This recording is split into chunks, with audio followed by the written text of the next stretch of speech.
thirst for carnage. Like lambs to the slaughter.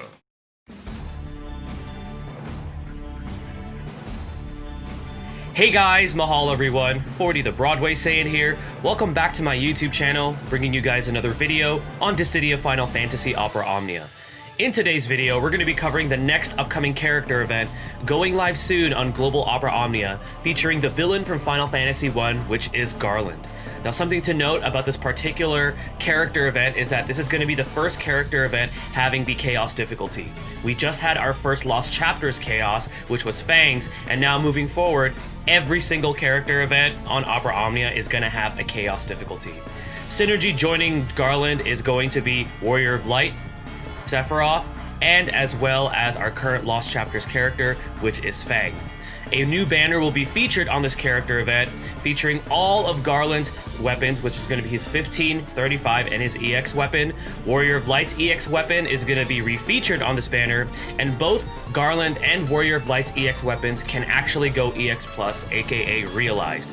The boss for this character event is going to be the Colorless Queen. We are going to talk about the Chaos version of the fight. I do want to mention a difference for this video and videos moving forward. There will no longer be gameplay visual showcases. I actually announced this too on my social media links. But the reason why is because Chaos fights are just significantly longer, and I've noticed that my videos were long enough as it is with the current visual showcases, and with Chaos being significantly longer, significantly harder, I think it's best that I keep the videos a little bit shorter. But what I will do to compensate is I will give you guys some party team setups to take into the fight based on what Global will have when this actual character event releases. So just keep that in mind. We are going to be making a little bit of a change as far as these format for these videos go. Without further ado, let's go ahead and jump right into the character first, Garland. Let's see what he brings to the table, and let's just see how good he is. So we're going to kick things off with his framed buffs first. So Garland has two, Soul of Chaos and Soul of Discord. We are going to be taking a look at these passives as well as his abilities with all passives considered. You could get Soul of Chaos by using his Round Edge Plus, Soul of Chaos Plus, and his EX ability Disaster of Chaos, stacking up to 5 stacks with a 6-turn duration. What this does is it increases Garland's attack and max brave by 10% per stack. So that's 50% total going to his attack and max brave once you actually have the stacks capped out. It changes his brave attack and HP attack to their plus variants, and at 5 stacks, it changes his abilities Round Edge and Soul of Chaos to their plus variants. His second frame buff is called Soul of Discord, gained from using either his EX ability Disaster of Chaos or using his Crystal passive level 65 ability Set Soul of Discord Brave up, or if you break a target with the plus variants of Round Edge or Soul of Chaos. It does have a 1-turn duration. However, if he uses EX ability and his EX weapon is at 2 out of 3 limit break, it is at a 2-turn duration. What Soul of Discord does, it increases Garland's attack by 50%, gives him a max brave overflow by 30%, and also anytime he has this buff active, whatever abilities he uses on a target will be delaying them by 1 turn as long as it's active. The next thing we're going to be taking a look at are going to be his base commands, their plus variants. So his Brave Attack Plus is pretty simple. It's a 2-hit non-elemental melee, single target Brave Attack with a 180% Brave damage potency. And then finally, his HP Attack Plus is a 1-hit non-elemental melee, single target Brave plus single target HP attack with an overflow of up to 120% of max Brave with a 120% Brave damage potency. Now we're going to go ahead and move forward with his actual ability, starting off with Round Edge and its plus variant. So it's going to be a 2-hit non-elemental melee AoE Brave plus single target HP attack. On the plus variant, those brave hits jump to 4. There is an overflow. It's at 120% for the base and 150% for the plus variant. Both versions can deal 1.6 times additional brave damage to a single target, and they both grant 3 stacks of Soul of Chaos for 6 turns. Now keep in mind the plus variant of this ability will grant that Soul of Discord for 1 turn if the target is broken by this ability. It changes Garland's Brave Attack to Brave Attack Plus while Soul of Chaos is active. The base version has a 200% Brave damage potency, with the plus variant jumping up to 280% with the max usage of 4. His second ability, Soul of Chaos, and its plus variant is going to be a 6-hit non-elemental melee single target Brave plus single target HP attack for both versions. The base variant has an overflow of up to 150% of max Brave, with the plus variant being at 180%. This grants 2 stacks of Soul of Chaos for 6 turns for both versions, changing his HP attack to HP attack plus while Soul of Chaos is active. The plus variant grants Soul of Discord for 1 turn again if the target is broken by this ability. The base version has 360% Brave damage potency, with the plus variant jumping up to 420%, and the max usage of this ability is going to be at 7. His crystal passive level 65 ability is called Set Soul of Discord Brave Up. This heals Garland's own Brave by 100% of his attack. It grants him Soul of Discord for 2 turns, and as well as increasing his own attack by 15% for 3 turns. His EX ability, Disaster of Chaos, requiring that EX weapon, is going to be as follows. He starts off with a 1-hit non-elemental melee single target Brave plus single target HP attack, followed by a 2-hit non-elemental melee single target Brave plus single target HP attack, followed by a 3-hit non-elemental melee single target Brave plus single target HP attack, and finally finishing it off with a 4-hit non-elemental melee single target Brave plus single target HP attack, granting Garland Soul of Discord to himself for 1 turn, with a 600% Brave damage potency, starting off at a slightly slow recast speed. At 1 limit break, this weapon is going to be increasing the Brave damage for Disaster of Chaos. At 2, it's going to extend the effects of Soul of Discord to 2 turns. And then finally at 3, it's going to be increasing the recast speed from slightly slow to normal. Now when you realize or EX plus this weapon, you're going to be getting the following. So at EX plus 0 out of 3, Garland is going to be starting the quest with 2 stacks of Soul of Chaos for 6 turns. At EX plus 1 out of 3, it's going to be increasing the Brave damage potency for Disaster of Chaos to 700%. At EX plus 2 out of 3, it's going to increase Garland's attack and max Brave permanently by 40%. And then finally, at EX plus 3 out of 3, it's going to be healing Garland's own Brave based on 20% of the HP damage he deals prior to the Brave hits. However, this is only applicable to the 2-hit, the 3-hit, and the 4-hit. It is not applicable to the 1-hit one, because that's actually what starts the HP damage that he deals. And then finally, if you happen to fully max limit break and level his EX plus weapon, you will unlock an A-type sphere called Break Hit Raging Attack. When breaking a target or attacking a broken target, it's going to be increasing that unit's attack by 2% up to 5 times. The next topic we're going to take a look at is actually Warrior of Light's EX Plus. So when you EX Plus or realize Warrior of Light's weapon, you're going to be getting the following. At 0 out of 3, it's going to be increasing Shining Wave's max Brave overflow limit to 150%. At 1 out of 3, it's going to be increasing Shining Wave's Brave hit count to 4, and also the total Brave damage potency to 400%. At 2 out of 3, it's going to be increasing Warrior of Light's initial Brave by 20%, and as well as his attack by 40%. And then finally, at 3 out of 3, Shining Wave heals Own Brave by 130% of Own Max Brave, and further increases Max Brave overflow limit to 200%. Now, if you fully max limit break and level this EX Plus weapon, you're going to unlock a B-type sphere called Full HP Resist Up. What it does is that character is going to be getting a lowered Brave damage taken by 10% whenever their HP is at max. Now, Garland's notable crystal passives you want to pay attention to are going to be first is level 51, Warrior Craving Discord, increasing his attack and max Brave by 10% when Soul of Chaos is active. At 54, he gets buff attack and boost up, which gives him a 40% attack and 40% max Brave increase while he is buffed. At 58, he gets buff boost speed, giving him a 30% max Brave and small speed increase while buffed. At 65, you're going to unlock that Set Soul of Discord Brave up. And then afterwards, at 68, he's going to be getting an aura called Radiance of Destruction and Defense, giving him a 20% attack and defense increase to himself. So that is going to be the notable crystal passives that you want to pay attention to for building up Garland. Now, his artifact passives are as follows. HP Damage Guard, he gets a defense increase for 1 turn upon taking HP damage. Mighty Round Edge and Mighty Soul of Chaos is going to be giving him a Brave damage increase to those particular abilities. And then finally, Warrior Craving Discord Boost increases Warrior Craving Discord Boost effects by either 2 or 5% depending on which artifact passives you have. Now for recommended artifact passives, you want to go with the following. I will prioritize Warrior Craving Discord boost first, because if you're going to be using Garland, you're always going to have his framed buff Soul of Chaos active, which gives him that boost to his attack and max brave. So make sure to get this one first, and then afterwards you're going to go with attack plus 108, because we are in the Chaos era and having more attack means you have a better chance of dealing as much damage as possible, especially when the Chaos bosses get that crazy defense increase. And then finally, you have max brave plus 330, so in case you have that, you'll have better ways to be able to deal more HP damage with Garland.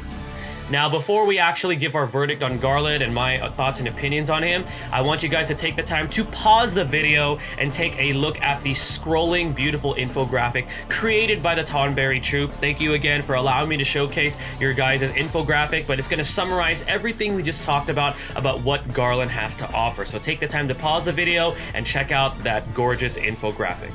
Moving forward now, what are my thoughts on Garland? So Garland is all about damage, stacking attack, stacking max brave, stacking that overflow, getting overflow increases to all of his abilities. He is all about damage. Now, albeit he is single target damage, I kind of wish maybe one of his abilities dealt splash damage, but he focuses on one target and that is what he does. The thing about him that I love is his utility with his Soul of Discord. So if he has Soul of Discord, he has that delay function which can be very useful for these tough chaos fights, and he can also be a great option now for farming summoning boards because he can have that delay, which makes farming summoning boards a whole lot easier. One of the things that I feel like holds him back is his stacking mechanic, and I know there's characters that have stacking mechanics all over the place, but the thing about Garland's is that essentially if you have all of his gear, he needs about 2 turns to set up. Well, actually 1 if you have his EX plus weapon at 0 out of 3, because he does start off the battle with Soul of Chaos for 2 turns. But assuming that you don't, he needs 2 turns to set up. But as soon as he gets those 2 turns to set up, you're gonna have access to Soul of Discord. And remember, as long as you are breaking the target with his plus variants of his Round Edge or Soul of Chaos, you're gonna be getting that Soul of Discord. I kind of wish it was also given to you if he attacks a target that's already broken, but just make sure that you break the target with those plus variants of his ability, so then that way he gets Soul of Discord. Now, one thing that I will mention is that if you plan on taking Garland not only to his own chaos, but to chaoses moving forward where he could be pretty useful, you want to unlock that Bloomstone passive, so then that way he has more uses to set Brave up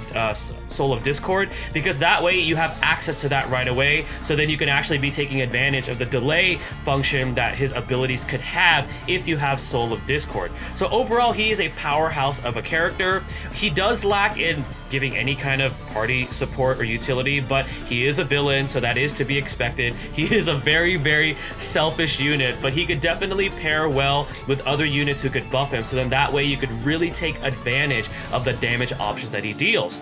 Now we're gonna go ahead and talk about the banner. Now that we know what Garland's about, we're gonna talk about the banner. So Garland's banner features his weapons and Warrior of Light's weapons. Now, if you invest in this banner, just know that you are gonna be investing in a powerhouse melee DPS character. However, one of the things that I wish Garland wasn't so close to is Ultimecia, who is another damage dealer. She is magic, but still, Ultimecia has a mechanic with her EX Plus that is just so valuable and just so crazy, and unfortunately Garland does not have that. So again, the character himself is very good for chaos. He can be able to give you that, powerhouse melee DPS for specific chaos fights, because every chaos fight is different.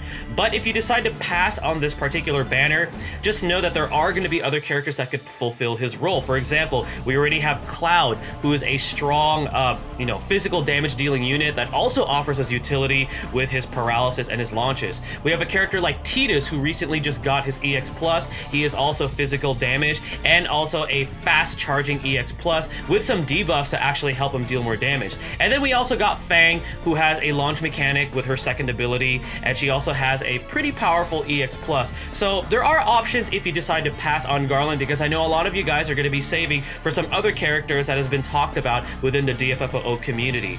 And if you decide to pass on this banner, just know that Garland's weapon is not going to be repeating for a while until his lost chapters, but if you actually wait for that, not only does Garland's weapon and Warrior of Light's weapon come back, but Sephiroth's EX weapon is actually going to be on that banner too, and it's going to be featuring Squall's burst weapon, and it's going to be featuring Garland's LD weapon, which makes him a whole lot more powerful. So if you pass on Garland now, it's fine, because there's other characters that could fulfill his role for Chaos, and you can always go for him for his Lost Chapters banner, where he's actually going to be getting access to another piece of gear, and also we're going to have access during that time to burst weapons. Now we're going to go ahead and talk about the Colorless Queen Chaos version boss fight, which is again one of the more frustrating early Chaos boss fights. So first of all, there's only going to be one boss present, so thank God there's only one, not two. She has no weaknesses, however she does resist magic. She is immune to speed down, so you cannot use any kind of speed down debuffs on her. However, if there are characters that have some sort of a speed down locked to like a frame debuff, so you can actually take advantage of that. The one thing you want to look out for is going to be her recast ability, which is Light of Demise. What this does is it deals an AoE Brave plus AoE HP attack, so it damages everybody. Right after that, she's going to be applying something called Field of Destruction, or its plus variant, because she does have a plus variant of Field of Destruction. And what this does is, first of all, it prevents the usage of Summon, and then it also grants Colorless Queen low action delay on the plus variant.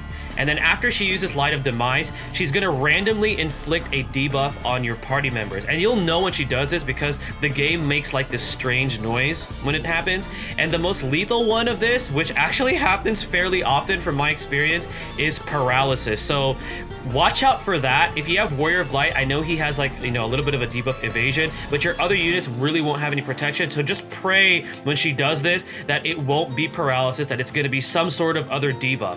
She also grants herself a shield after using Light of Demise during specific HP ranges, and it's pretty much similar to Warrior of Light's shield. So in a sense, you want to get through that shield if she puts it up before she actually receives any other Brave damage. So it could be really tough to take down that shield, especially if your attack stat on your characters is not at a specific range. So again, this is going to be a very tough Chaos fight. It is one of the more frustrating ones. I will say it right now, if you do not have the power when this event releases to be able to complete this, you only need to clear a Chaos in order to unlock the nuggets, because the only difference in reward is just a few gems and like 3 tickets, which to me, it's not worth the hassle. However, if you have that pride in you and you're like, no, I want to beat this Chaos fight, I want to complete it because I just can't stand seeing that clear over that complete, then here are some party comp ideas that I could suggest for you guys. So party comp number 1 is going to be pretty standard. You're going to take Garland, you're going to take Warrior of Light, and you're going to take Cloud.